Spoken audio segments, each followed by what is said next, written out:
Headline सवा ॾिठियूं अहम ख़बर आहे कराची खां आवाज़ शेयर कंदासीं। एक्साइज़ जूं मलीर ऐं जैकबाबाद में कार्रवाई थियूं आहिनि। 4 जवाबदार गिरफ़्तार कया विया। जैकबाबाद मां औरत मनशियात फरोश हमीदा ऐं अली खान पठान गिरफ़्तार कया विया आहिनि। 8 किलो चर्स हथायो आहे। मलीर मां मनशियात सप्लाई कंदड़ गिरोह जा 2 जवाबदार गिरफ़्तार कया विया आहिनि। मलीर मां हिकु ॿियो जवाबदार शमरेज़ आवान भी गिरफ़्तार कयो वियो आहे। हीरोइन ऐं नशे वारियूं गोरियूं हथ कयूं वयूं आहिनि। अहम ख़बर आहे कराची खां एक्साइज़ जूं मलीर ऐं जैकबाबाद में कार्रवाइयूं 4 जवाबदार गिरफ़्तार कया विया आहिनि।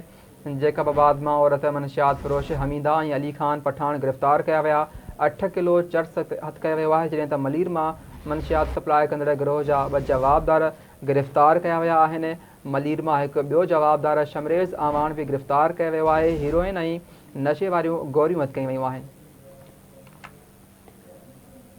अहम ख़बर आहे एक्साइज़ जूं मलीर ऐं जैकबाबाद में कार्रवाई थियूं आहिनि। 4 जवाबदार गिरफ़्तार कया विया।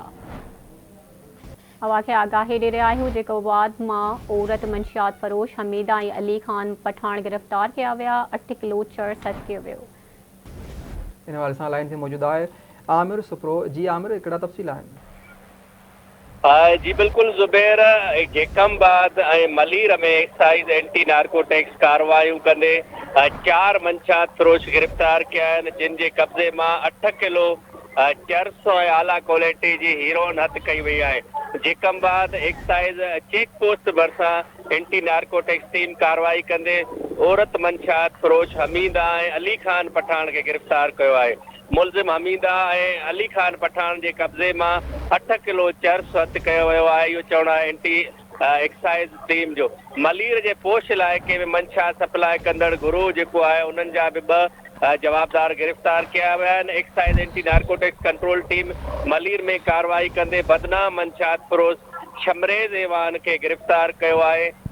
DGA जे कराची जे पार्टियुनि ऐं मुख़्तलिफ़ जेके पोश इलाइक़ा आहिनि उन्हनि में ही मनशियात सप्लाई कंदा।